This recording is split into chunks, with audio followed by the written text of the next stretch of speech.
안녕하세요. 저는 자영업을 하고 있는 40대 초반의 여자입니다. 제가 많은 나이는 아니지만 요즘 세상이 정말 좋아진 것 같아요. 저는 아날로그와 디지털을 모두 경험한 세대인데 예전에는 이만큼 컨텐츠나 플랫폼이 많지 않았거든요. 결혼을 하면 시집살이는 당연한 거라고 생각하는 시절도 있었는데 이제는 다들 경험한 말도 안 되는 시집살이들을 익명의 많은 분들과 공유할 수 있게 되었네요. 저도 역시 시모와 시누이 덕에 이혼까지 갈 뻔했던 적이 있거든요. 최근에 연락이 끊겼던 시모로부터 연락이 와서 기겁을 한 일이 있습니다. 잊고 지냈는데 그때 겪은 트라우마가 바로 어제 일처럼 생생하게 떠오르더라고요. 어디 하소연할 것도 마땅히 없어서 이곳에 제 이야기를 하고 다 털어내려고 해요. 시어머니도 제 사연을 들었으면 좋겠네요. 그리고 본인이 한 일을 되돌아보고 다시는 저에게 연락하지 않기를 바라는 마음에서 제 이야기를 시작해 보겠습니다. 고부간의 갈등은 정말 어려운 문제라는 것을 저는 자라면서부터 느끼고 있었습니다.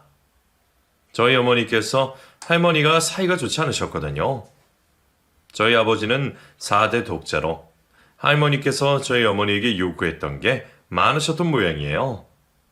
저도 기억나는 것은 제가 어릴 때 할머니가 저희 집에 일주일에 한 번씩 찾아오셔서 저희 친정어머니에게 엄청나게 잔소리를 하셨던 것이었습니다. 네 냉장고 꼬라이 좀 봐라. 살림을 하는 거냐? 지금 시집와서 세월이 얼만데 우리 아들 굶어 죽을 셈이냐? 그러면 저희 어머니는 매번 죄송하다고 말씀드리고는 했습니다. 그러면 할머니는 더 흥분해서 막말을 쏟아내셨어요. 가끔은 제 앞에서도 눈물을 흘리실 때가 있었습니다. 그러면 저는 그 어린 마음에도 속이 상해서 어머니를 위로해드리고 할머니에게 얼른 가라고 했습니다. 할머니 우리 집에 오지 마. 얼른 가요. 가. 그러면 할머니는 저에게도 한 소리를 하셨어요. 나도 너 보러 오는 거 아니거든? 아들 하나 낳았으면 됐지 뭐하러 딸을 낳아서. 하여간 하나부터 열까지 마음에 드는 게 눈꼽만큼도 없어. 아주 엉망이야 엉망. 이래서 남자가 밖에서 일을 하겠나? 아이고 속상하다. 내가 우리 귀한 아들 생각만 해도 가슴이 꽉 막힌다 막혀. 그리고 그날 저희 어머니께서는 참고 참으시다가 폭발하셨습니다. 어머니, 제가 대체 뭘 그리 잘못했다고 그러세요? 집에서 애들 보고 살림하는 게 뭐 쉬운 줄 아세요? 애들 아빠 밖에서 사업한다고 집에 조금이라도 신경 쓰는 줄 아세요? 저도 힘들어요. 할 만큼 했다고요.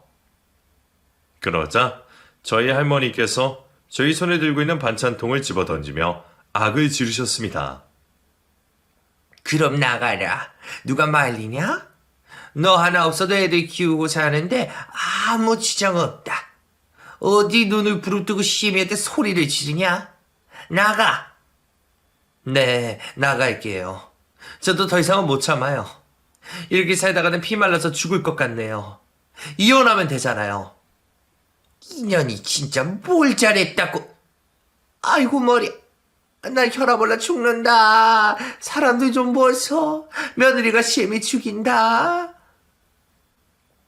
할머니는 죽는다고 야단이었고 저희 어머니는 저에게 미안하다는 말을 남기고 집을 나가버렸습니다. 그때 제가 초등학교 저학년이었는데 엄마가 가지 말라며 얼마나 울었는지 몰라요. 나연아, 미안해. 엄마가 미안해. 엄마가 나중에 꼭 데리러 올게. 하지만 어머니는 저를 데리러 오지 못하셨어요. 그렇게 집을 나간 후로 이혼을 하셨고 아버지가 저희 오빠와 저에 관한 양육권을 가져오셔서 키우셨습니다. 제가 기억하는 아버지는 가정보다는 일이 더 중요한 분이었어요. 아버지는 사업체를 여러 개 안정적으로 운영하실 정도로 일적으로는 정말 성공을 하셨지만 가정에서는 빵점짜리 아빠이자 남편이었다고 말할 수 있습니다. 저는 점점 커가면서 어머니의 따뜻한 품이 그리웠고 아버지와는 사이가 멀어졌어요. 고지식하고 꼬장꼬장하던 할머니는 제가 고등학교 2학년 때 암투병 끝에 돌아가셨습니다. 할머니의 말씀에 따랐던 아버지는 제 친오빠의 학업에만 열과 성을 다하셨어요. 저는 항상 뒷전이었습니다. 오빠가 공부머리가 좋기도 했죠. 오빠는 아버지 사업을 물려받기 위해 경영학과에 입학했습니다. 그리고 저는 고등학교를 졸업 후에 집에서 멀리 떨어진 대학에 간호학과에 입학을 했습니다. 그때는 그냥 도망가고 싶은 마음이 컸던 것 같네요. 제가 뭘 하고 싶은지에 대한 건 중요하지 않았어요. 멀리 떨어져 살면서부터 아버지는 저를 걱정하기 시작하셨어요. 무뚝뚝하기만 했던 아버지가 제가 기숙사에 가서 산다고 짐을 옮겨주시다가 차 안에서 눈물을 보이셨거든요. 아빠, 울어요? 나연아, 아빠가 그동안 일한다고 우리 나연이한테 몹쓸 짓을 한 것 같다. 그때는 아직 제 마음의 응어리가 풀리기 전이라서 저는 그 어색함을 견디기 힘들었습니다. 아버지에게 아무 말도 없이 기숙사로 들어가서 저도 펑펑 울었던 기억이 나네요. 그때 이후로 차츰차츰 아버지에 대해 이해를 하려고 노력했어요. 그리고 저는 이왕 간호학과에 입학을 했으니 좋은 대학병원에서 간호사로 일을 해야겠다는 결심을 했습니다. 그렇게 학업에 열중을 하고 매번 성적 장학금을 놓치지 않았어요. 간호사 자격증을 취득하고 대학을 졸업한 후에는 본가가 있는 서울 어느 대학병원에서 간호사로 일을 시작했습니다. 모든 일이 그렇겠지만 정말 힘들더라고요. 3교대 근무하고 환자 상대하는 일이 쉽지 않았습니다. 제가 일할 때만 해도 정말 심하게 간호사들을 태우는 수간호사 선생님 한 분이 계셨어요. 일이 손에 익지 않은 상태에서 그분의 날이 선 핀잔을 들일 때면 머리까지 지끈지끈거리고 자존감도 많이 떨어졌습니다. 그렇게 1년이 지나면서 조금씩 적응을 해가고 있던 때였어요. 그날도 수간호사에게 있는 말 없는 말 다 듣고 숨이 콱 막혀서 정말 곧 죽을 것만 같더라고요. 참고 참았다가 점심시간에 저는 병원 밖으로 뛰쳐나가서 병원과 조금 떨어진 국밥집에 갔습니다. 원래는 병원 구내식당에서 밥을 먹는데 그날은 병원과 거리도 있고 사람도 드문 국밥집에 혼자 갔어요. 일을 하려면 밥을 안 먹을 수는 없었거든요. 그런데 국밥집에서 저도 모르게 눈물을 흘리며 밥을 한 술 뜨고 있는데 누군가 제 옆에 와서 제 이름을 불렀습니다. 김나연 선생님? 돌아보니 저희 병원 신경과의 악명 높은 의사 선생님이셨어요. 간호사들과 마찰이 잦아서 저도 오며 가며 들어서 아는 사람이었습니다. 당시에는 하필이면 이 사람이 여기에 왜? 라고 속으로 생각했네요. 아, 선생님. 나연씨 울어요? 왜 울어요? 아니에요. 안 울어요. 여기 나만 아는 밥집이었는데 어떻게 알고 오셨지? 합숙해도 되죠? 같이 먹어요. 그런데 악명 높던 그 사람은 저에게 다정하고 친절하게 말을 건네며 다가왔습니다. 처음에는 어색했는데 식사를 하면서 조금 대화를 나눴는데 제 마음을 어떻게 알았는지 별말이 아닌데도 큰 위로를 받았어요. 힘들죠? 나연씨 1년 차인가? 앞으로도 쉽지 않을 텐데 그래도 같이 기운내봐요. 선생님도 힘드세요? 아이, 그럼요.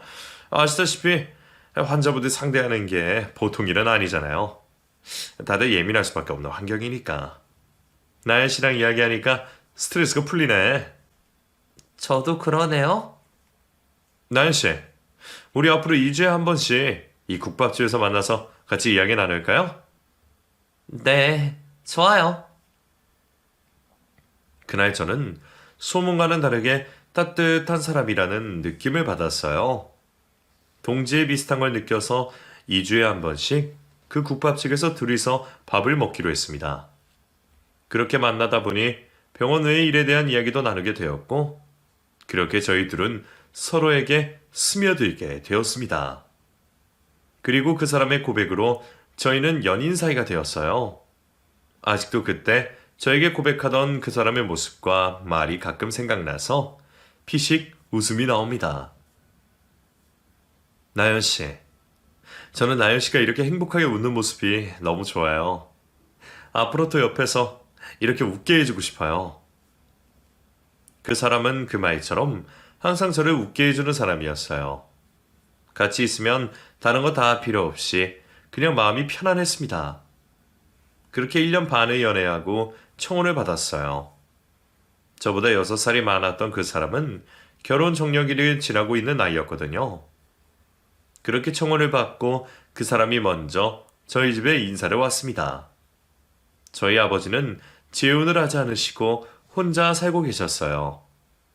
그리고 어릴 때 연락이 끊긴 어머니는 재혼을 해서 살고 있다고 들었습니다. 아버지 회사에서 일을 하던 오빠와 아버지를 만나서 인사를 드렸고, 아버지와 오빠는 그 사람을 마음에 들어 했어요. 그리고 저도 시댁에 인사를 가기로 했습니다. 그런데 그 사람이 머뭇대더라고요. 다음 주에 인사드리려고 하면 됐지? 그게 어? 우리 아버지 돌아가신 거는 알지? 알지. 당신이 이야기해줬잖아. 어머니랑 당신 누나 만나는 거 아니야? 근데 나연아, 내가 노파심에 미리 말해둘 게 있어. 우리 엄마가 지금 우리 결혼을 반대하고 계셔. 만약에 우리 엄마 만나서 모진 말 듣게 되더라도 한 귀로 듣고 흘려버렸으면 좋겠어. 엄마가 뭐라든 나는 꼭 너랑 결혼할 거야. 그 말을 듣고 저는 마음에 단단히 먹고 예비 시어머니와 시누이를 만나기로 했습니다. 그런데 식당이 아닌 당시 남편이 혼자 살고 있던 집에서 만나자고 하더라고요. 약속 시간에 남편의 집으로 갔는데 시어머니와 시누이가 제가 갔는데도 본체도 안 하고 청소를 하느라 바빴습니다. 엄마, 누나, 그만하세요. 나연이 왔어요. 남편이 그렇게 말하고 나서야 저를 흘깃 쳐다보더라고요. 그리고는 처음 보자마자 인사도 드리기 전에 다짜고짜 잔소리를 해댔어요.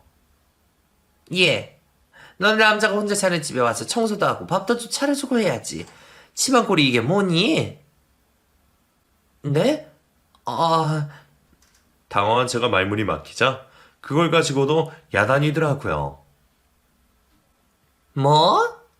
얘가 어른을 봤으면 인사부터 할 일이지. 네? 이혼 가정에서 아버지 손에 자랐다고 하더니 하여간 티가 나네. 아, 됐어. 앉을 것도 없다. 그냥 가라. 어차피 나는 반대니까. 이혼 과정에서 자란 사람에 대한 편견을 제 앞에서 대놓고 드러내는 사람은 그때 처음 만났어요. 그것도 시어머니들 사람으로부터요. 저는 속으로 쉽지 않겠구나라고 생각했습니다. 무슨 말을 해야 할지 모르고 있는 제 옆에 서 있던 남편이 굳은 표정으로 시어머니에게 말했습니다. 엄마, 왜 그러세요? 처음 인사드리러 온다고 선물까지 사왔는데 오자마자 핀잔해 주셔서 나연이가 인사할 틈도 없었잖아요. 엄마가 뭐라고 하시든 저는 나연이랑 결혼할 거니까 그런 줄 아세요. 저희 그냥 갈게요. 뭐? 아이고, 내가 아들 키운 보람이 하나도 없다. 나는 반대야. 죽어도 반대. 시어머니가 뒷목을 잡으며 그렇게 말하자 시어머니를 부축하고선 시누이가 저를 노려보며 말했어요. 나연 씨라고 했나? 조금 사회성이 부족한가 봐. 이런 상황에서 그렇게 멀뚱히 서 있는 사람이 어디 있어. 말 못해? 어머, 황당하다 정말. 그러자 시누이에게 남편이 소리를 질렀어요. 누나까지 왜 이래? 저희 그냥 갈게요. 그렇게 남편은 제 손을 잡고 집 밖으로 나왔습니다. 식은땀이 나더라고요. 저는 다시 가서 제대로 인사를 드리겠다고 했어요. 나 인사도 제대로 못 드렸어. 다시 가서 인사드릴게. 내가 잘못했어. 다시 가자. 그러자 남편이 단호하게 말했습니다. 아니야, 됐어. 다시 가봤자 더 험한 꼴만 당해. 그냥 가지 말자. 미안해, 나연아. 그리고 결혼은 우리끼리 알아서 진행하자. 그래도 어머님한테 허락을 받아야지. 이렇게 반대를 하시는데. 내 인생이야. 엄마가 반대해서 뭐. 나연아, 나만 믿어. 남편의 말도 맞는 말이었습니다. 서른이 훌쩍 넘은 어른이고 각자의 반려자를 선택하는데 부모의 반대가 무슨 소용이 있겠냐 싶은 생각이었어요. 그만큼 그 사람에 대한 믿음과 사랑이 강하기도 했기에 결혼 준비를 시작했어요. 병원에도 저의 결혼 사실을 알렸습니다. 다들 놀라더라고요.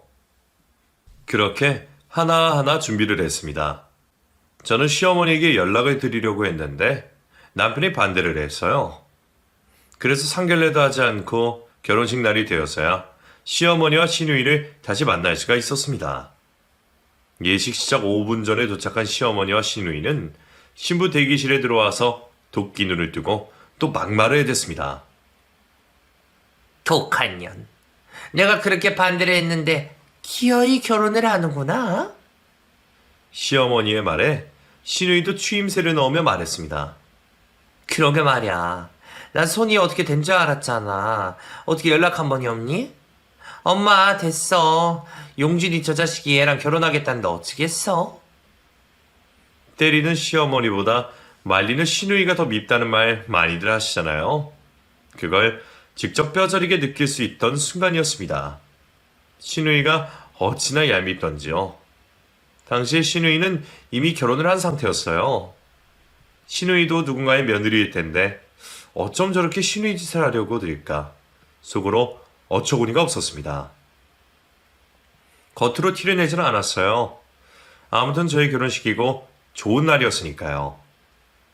그리고 결혼을 하면 두 사람과 부딪힐 일이 많이 없을 거라고 생각했습니다. 그건 완전한 저의 착각이었네요. 그리고 순진하게도 시어머니에게 제 연락처를 주었습니다.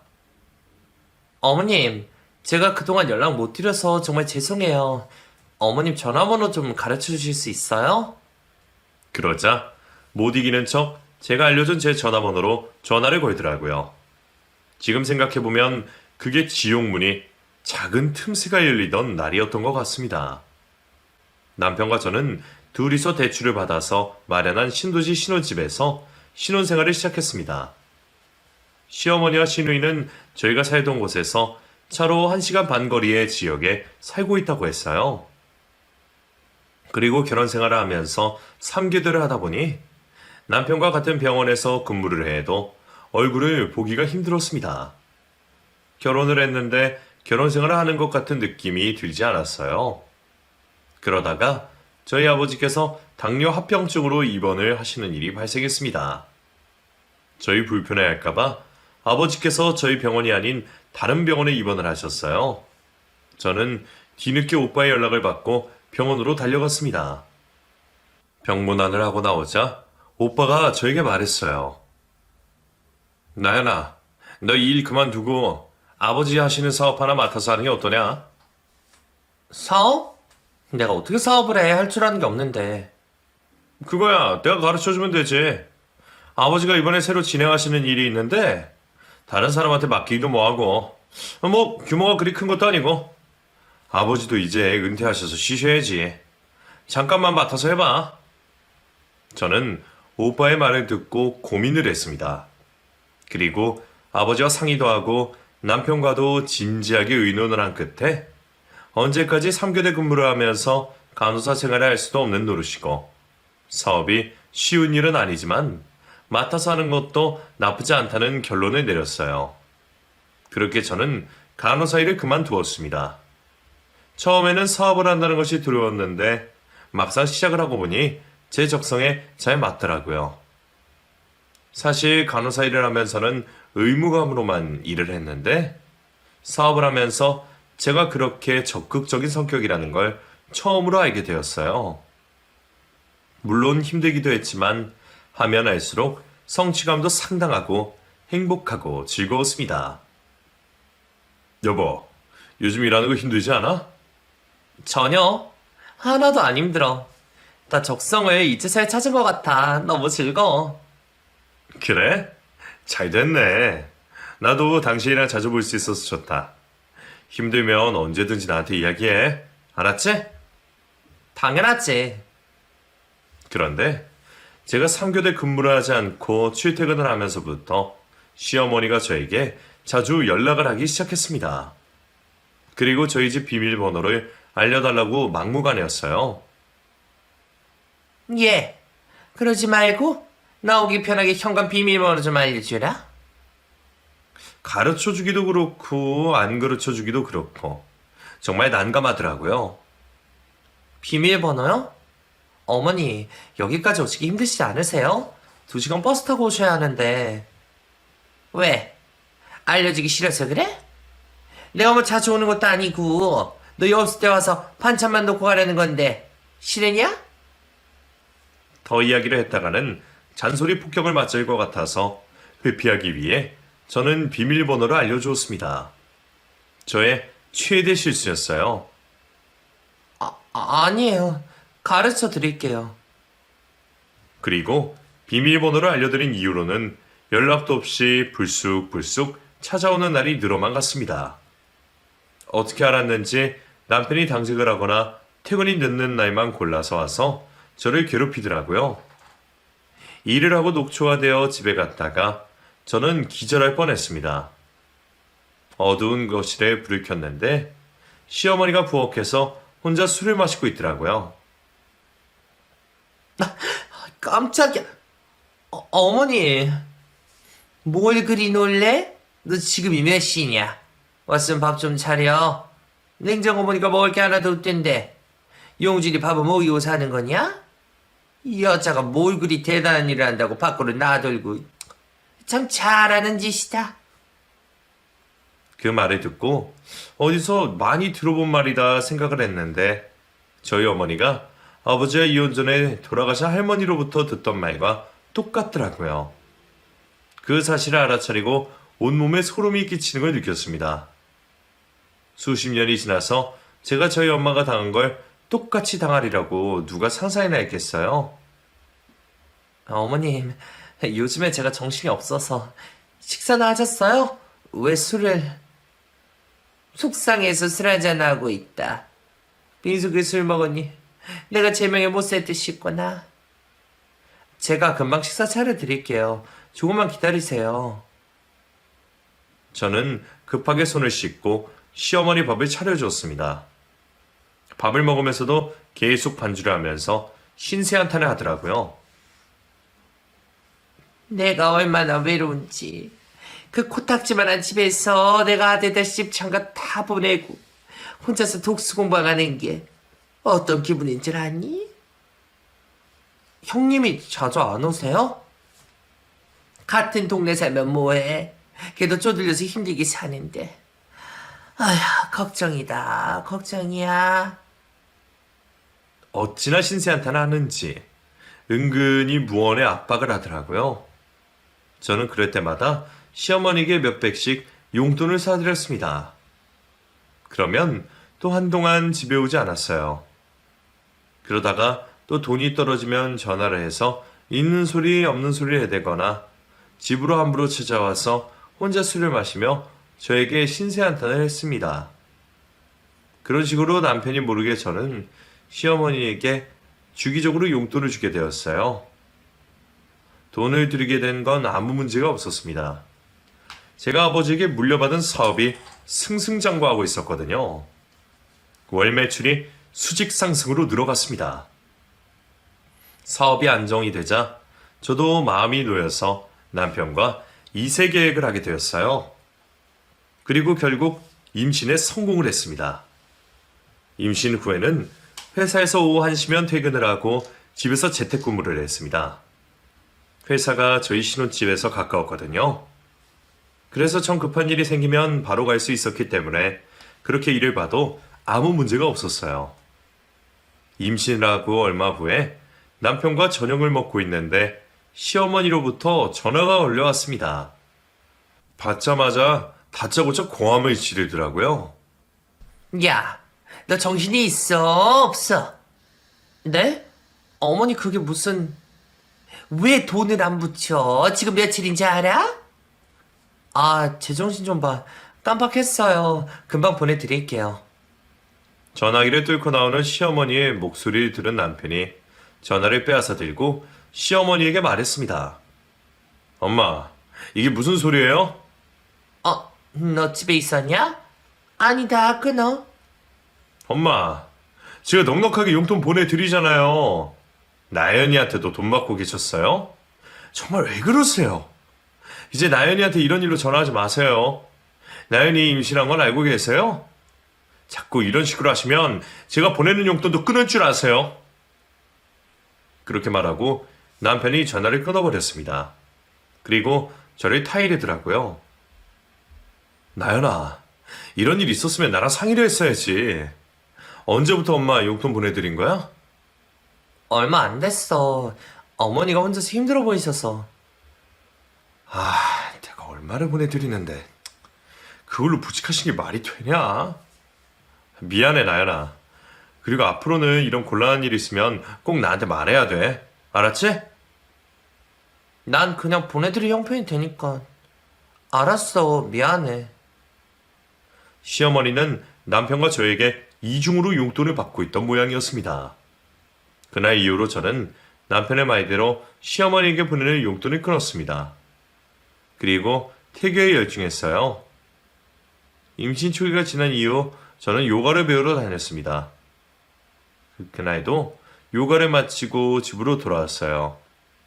화장실에서 씻고 거실에 나왔는데 언제 들어왔는지 시모와 시누이가 거실에 앉아서 자기네 집처럼 TV를 보고 있더라고요.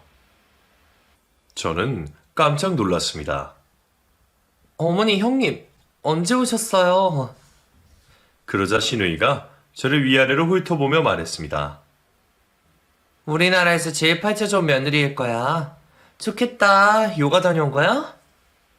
형님, 어떻게 하셨어요? 내가 뭘 모르겠어? 엄마, 배고프지 않아? 올케 집에 뭐 먹을 거 없어? 당황한 저는 부엌으로 달려가서 혼자서 식사를 차렸습니다.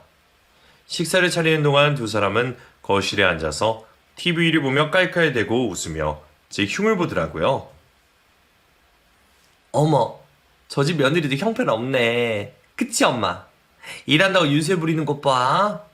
저 남편이 의사 아냐? 완전 우리 용준이네 빼다 박았다. 어머, 왜 이렇게 저기 나가봐야 되는 거 아니야? 웃으며 하는 말들이 가시가 되어서 제 귀에 그대로 꽂히는 느낌이었습니다. 제 집에서 편히 쉬고 싶었는데 가시방석이 따로 없었어요. 그렇게 혼자서 음식을 차리고 시어머니와 시누이를 불러서 앉혔는데 역시나 만족하지 못하더라고요. 올케. 원래 이렇게 짜게 먹어? 이게 건강에 얼마나 안 좋은 줄 알아? 올케네 아버지 당뇨시라며. 그럼 올케도 관리해야지. 웬일이니? 나 뜨거운 물 좀 가져다 줘. 부어서 먹어야겠다. 엄마도 짜지? 그래, 왜 이렇게 짜냐? 일부러 그런 거냐? 너 시위해?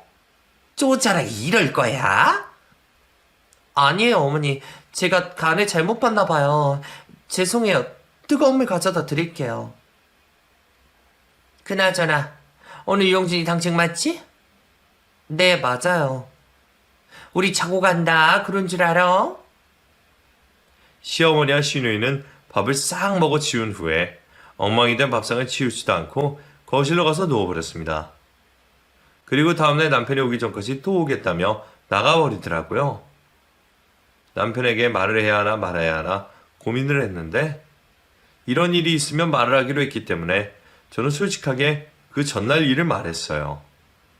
남편이 격분을 했습니다. 미치겠네. 누나까지 왔다고? 참, 본인 가정이나 제 보살필 일이지. 대체 왜들 그러는 거야? 내가 전화해야겠다. 아니야, 전화하지 마. 내가 쪼르르 일러 바쳤다고. 어머니랑 형님 불쾌하실 거야. 또 이런 일 있으면 그때 전화해. 이런데 내가 외국에 가도 되는지 모르겠네. 나연아, 너 나랑 같이 2주 동안 미국 다녀올래? 미국? 당신 미국 가? 학회가 잡혔는데 2주간 머물다 오게 생겼어. 내가 널 두고 어떻게 가냐. 같이 가자. 아니야, 나도 할 일이 있고. 2주면 뭐 금방 오네. 나 잘 지내고 있을 테니까 걱정 말아요. 내가 가기 전에 엄마한테 전화해서 말 좀 해놔야겠다. 그리고 무슨 일 있으면 바로 나한테 전화해. 알았지? 나도 전화 자주 할게. 알았어, 걱정하지 마. 그렇게 남편은 며칠 후에 미국으로 출장을 가게 되었습니다. 2주면 짧은 시간인데 별일이 있겠냐 싶었어요. 하지만 시어머니와 시누이는 상상을 초월하는 사람들이었습니다. 남편이 출국하던 그날 귀신같이 저희 집에 찾아왔더라고요. 그리고 2주간 머물겠다고 말을 했습니다. 그 말을 듣는데 눈앞이 깜깜했어요. 올케, 엄마랑 나랑 여기 있으면 지낼게. 내가 사실 별거 중인데 갈 데가 없어. 엄마 집이 우리 집이랑 가까워서 그 동네 있기는 좀 그렇고. 이 집 커서 우리들 있는 거 별로 신경 쓰지 않지? 그 물음에 저는 싫은 내색을 했습니다. 그럼 2주간 호텔에 지내시는 건 어떠세요? 제가 예약해 드릴게요. 그러자 시어머니가 벼락같이 화를 내더라고요. 호텔? 내 아들 집이 이렇게 버젓이 있는데 우리가 호텔에 왜 가? 이게 아주 돈이면 다인 줄 알아? 아니요, 그게 아니라. 됐어. 밥이나 차려. 배고프다. 어머니, 형님, 저 임신 중이에요. 조금 힘든데. 그럼 밥하는 것 좀 도와주시겠어요? 제가 어렵게 그렇게 물었는데 두 사람은 귀가 들리지 않는 사람들처럼 제 말을 싹 무시해버렸습니다. 한숨이 절로 나오더라고요. 그리고 제가 차려준 밥을 다 먹고 나서 치우지도 않고 올케가 시모에게 말했습니다. 엄마, 우리 산책 갈까? 소화 좀 시키자. 그러자. 이 동네 공원 잘 되어 있더라. 가자. 시어머니는 시누이와 함께 밖으로 나가버렸고 저는 또 혼자서 밥상 뒷정리를 해야 했습니다. 뒷정리를 하고 피곤이 몰려와서 저는 그대로 쓰러져서 안방에서 잠이 들었어요. 그리고 아침에 눈을 뜨고 출근 준비를 하고 밖으로 나가서 거실 광경에 경악을 했습니다. 뒤에서 곱창이며 소주 맥주를 마시고 난장판을 만들어 놨더라고요. 그리고 시모와 시누이는 거실에 아무렇게나 널브러져서 코를 골며 잠을 자고 있었습니다. 저는 그 난장판을 사진으로 찍고 지각을 할까봐 회사로 출근을 했어요. 그리고 정신없이 일을 하다가 오후에 퇴근을 하고 요가를 하러 갔습니다. 하루 종일 시모와 시누이 생각이 머릿속에서 떠나질 않았어요. 그리고 제발 두 사람이 돌아갔기를 바랬습니다. 하지만 요가가 끝나고 오후 3시쯤 집에 돌아갔는데 집은 아침에 제가 본 그대로 난장판이었고 시모와 시누이는 그 난장판 속에서 TV를 보고 있었어요. 그리고 저를 보자마자 기다렸다는 듯이 치우라고 말을 하더라고요. 왔냐? 왔으면 멀뚱히 서 있지 말고 이거 치우고 오늘 갈비찜 땡기니까 갈비찜 좀 해봐라. 갈비찜이요? 그거 시간이 꽤 걸리는데 시켜 먹을까요? 제 물음에 시누이가 인상을 팍 쓰며 말했어요. 시어머니가 하는 말 것이지 잔말이 많아? 그게 뭐 어려워? 얼른 하면 되잖아. 그런 시누이를 보고 이가 갈렸습니다. 그리고 저는 거실을 청소했어요. 제가 청소를 하는 동안 또 두 사람 쓸랑 밖으로 나가버리더라고요. 저는 참지 못하고 남편에게 그날 난장판이던 거실 사진을 메시지로 보내며 시모와 시누이가 들이닥쳐서 난장판을 피우고 있다고 했습니다. 그랬더니 바로 전화가 왔어요. 여보, 뭐야? 엄마랑 누나가 우리 집에 있다고? 나 지금 너무 힘들어. 두 사람 갈 생각도 없는 것 같아. 아이 정말 내가 어제 출국하려다가 급한 환자가 생겨서 지금 내내 병원에 있었거든? 전화한다는 게 정신이 없어서 학교는 내가 갈 필요가 없을 것 같아. 내일 바로 집으로 갈게. 조금만 참아. 근데 전화를 안 받네, 이 양반들이. 정말? 다행이다. 여보. 저는 남편과 통화를 마치고 정말 안도의 한숨을 내쉬었습니다. 그리고 어차피 다음 날이면 두 사람이 저희 집에서 나갈 테니 원하는 대로 해주기로 했어요. 갈비찜을 하고 저녁상을 차렸습니다. 저녁상을 차리자마자 귀신같이 현관 비밀번호를 누르고 두 사람이 들어왔어요. 손에는 술병이 들러 있었습니다. 두 사람은 술병을 가지고 제가 다 차려놓은 식탁에 앉아서 반주를 하며 식사를 시작했어요. 또 맛이 어쩌니 저쩌니 잔말이 많더라고요. 그리고 두 사람은 저에게 같이 먹자는 말 한마디를 하지 않았습니다. 어떤 년은 의사 만나서 이렇게 좋은 집에서 팔자주게 사는데 어떤 년은 남편이랑 별거하고 갈 것 없이 떠들고. 엄마, 세상 진짜 불공평하다, 그치? 아휴, 그러게 말이다. 우리 딸 고생만 하고. 그래도 박서방한테 가서 다시 해보자고 해. 박서방이랑 헤어지면 너 뭐하고 살 건데? 애를 봐서라도 같이 살아야지. 그 인간, 나 인간 취급도 안 해. 지가 다 외롭게 하니까 내가 딴 놈 만난 건데 그게 뭐 그건 죄야? 아이, 나쁜 놈. 들어보니 신우이가 외도를 해서 집에서 쫓겨난 모양이더라고요. 참 어처구니가 없었습니다. 그리고 만취한 시모와 신우는 저에게 술 심부름까지 시켰어요. 야, 가서 술 좀 사와라. 너 돈 많으니까 양주로 사와. 어머니, 많이 취하셨어요. 그만 드세요. 사오라며 그냥 사와. 하여튼 많이 많어? 올케 쟤는 진짜 싸가지가 없어. 그치, 엄마? 그러니까. 두 사람의 고함 소리가 듣기 괴로워서 저는 결국 술 심부름을 하러 편의점으로 갔습니다.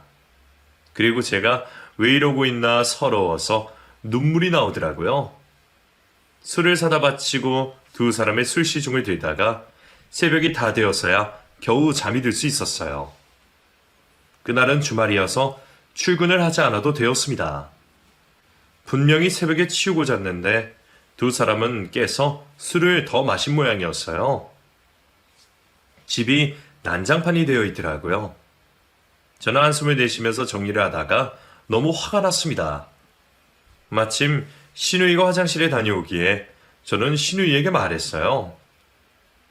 형님, 집이 이게 뭐예요? 얼마나 드신 거예요? 저 진짜 힘들어요. 이것 좀 치우세요. 저 밥할게요. 아직도 술이 깨지 않았는지 신우이가 혀가 꼬여서 말했습니다. 뭐? 나더러 치우라고. 너 진짜 미쳤냐? 네 집인데 내가 왜 이걸 치워? 엄마! 그러자마자 제 눈에 별이 반짝했습니다. 시어머니가 저에게 달려들어서 제 뺨에 내리친 것이에요. 저는 그대로 거실 바닥에 쓰러졌습니다. 저도 참지 못하고 소리를 질렀어요. 미치긴 누가 미쳤다고. 형님이랑 어머님이야말로 미치셨어요? 대체 이게 무슨 말을 다 마치기도 전에 시어머니가 발에 들어 제 얼굴을 짓밟았습니다. 그 와중에도 저는 뱃속에 아이가 걱정이 되어서 배를 움켜쥐고 있었어요. 시모는 마구잡이로 저를 폭행하며 폭언을 쏟아냈습니다. 니년이 내 딸한테 명령질이야? 이게 시댁을 똥으로 알아? 너 이년, 너 죽고 나 죽자, 이 못된 년아. 너만 없었어도 우리 아들 돈 받아 먹으면서 내가 편하게 살 텐데. 니년이랑 결혼하고 우리 아들이 180도 변했어, 알아? 정신없이 맞고 기절하기 직전에 남편의 목소리가 들렸어요. 저는 꿈인 줄 알았습니다. 남편이 와서 시어머니를 미치고 소리를 질렀습니다. 엄마, 이게 무슨 짓이야? 나연아 괜찮아? 일어나 봐. 병원 가자. 두 사람 딱 기다려. 내가 경찰에 고소할 거야. 엄마 양심이 있어요? 나한테 뭘 해줬다고. 엄마가 바람 피고 그 난리를 피우니 누나가 똑같이 저러고 살지. 난 두 사람 이제 없는 셈 칠 거야. 나가라고! 남편은 두 사람에게 고함을 지르고 저를 데리고 병원에 갔습니다. 남편도 시모에게 쌓인 게 많았던 모양이더라고요. 저는 시모에게 맞아서 얼굴에 멍도 들고 광대뼈에 골절도 생겼습니다. 진단서를 끊었더니 전주 2주 진단이 나왔어요. 남편은 시모를 고소하겠다고 야단이었어요. 나 못 참아. 폭력으로 신고할 거야. 그러지 말고 그냥 각서를 받는 거 어때? 나 두 사람 다시는 보고 싶지 않아. 나도야. 나도 나연아. 두 사람 평생 안 보고 살래. 그래. 내가 각서 쓰게 할게. 미안해 나연아. 그리고 남편은 제가 보는 앞에서 시모와 신우로부터 각서를 쓰게 했습니다. 시모와 신우는 그제서야 저에게 미안하다고 용서를 구하더라고요. 미안들아, 미안해. 내가 진짜 술에 취해서, 그거 다 취해서 그런 거야. 다시는 이런 일 없게 할게. 용준아, 엄마 미안하다. 옳게 미안해. 그러자 남편이 두 사람에게 말했습니다. 됐고, 난 앞으로 두 사람 못 봐. 나 해줄 만큼 해줬잖아. 언제까지 괴롭힐 건데? 이제 나로도 모자라서 내 아내까지. 그냥 평생 연 끊고 살자. 여기 각서 써. 아니면 나 바로 경찰서 갈 거니까. 내가 증거 영상 찍어놓은 거 알지? 그러자 신우가 남편에게 버럭 화를 내더라고요. 증거? 너 진짜 이럴 거야? 누나, 정신 차려. 누나 아들 보기 창피하지도 않아? 난 평생 엄마로 누나 그늘에서 벗어나는 게 꿈이었어. 나 더는 못 참아. 여기 각서 써. 안 쓰면 내가 그동안 준 돈, 나연이가 엄마한테 보낸 돈 다 돌려받아 소송할 수도 있어. 어떻게 할래? 알았다. 쓰면 되잖니. 쓰자. 써. 신호는 못 이기는 척 신호와 함께 남편이 말하는 대로 각서를 썼습니다. 앞으로 더 이상 저희 앞에 나타나지 않고 저를 괴롭히지 않겠다는 각서였어요. 어귀 시에는 상당한 금액의 금전적 보상을 해야 한다고 적혀 있었습니다. 단단한 결심을 한 남편은 그 각서를 공증까지 받았어요. 그 이후로도 몇 번 신우와 시모가 저에게 연락을 했지만 저는 받지 않았습니다. 집 현관 비번도 당연히 바꿨고요. 남편은 제 상처가 아물 때까지 저에게 울면서 사죄를 했습니다. 하지만 남편의 잘못은 하나도 없었어요. 그리고 다행히 저는 예쁜 딸을 건강하게 출산했습니다. 출산 후에 아이를 돌보다가 다시 일을 시작했고 제 사업은 나날이 번창했습니다. 그리고 저는 제 건물에 남편의 개인 병원을 차려주었어요. 남편과 저는 둘째 아들까지 낳고 지금도 단란하게 가정 꾸리면서 잘 지내고 있습니다. 신우는 결국 이혼을 하고 와서 시모와 지방으로 내려가서 장사를 하고 있다고 들었어요. 저에게 무릎 꿇고 사정사정을 해서 저는 마지막으로 두 사람이 새 출발할 수 있는 돈을 보내주었습니다. 어머니, 형님, 잘 지내고 계시죠? 용준 씨는 두 분 앞으로도 용서 못한다고 하네요. 저도 이 글의 끝으로 두 분은 없는 사람이라고 생각할 거예요. 그러니 또 연락할 생각 마세요. 짧고 강렬하게 제게 상처를 준 두 사람에 대한 기억을 저도 오늘로 다 털어내고 싶습니다. 여러분, 제 사연 들어주셔서 감사해요.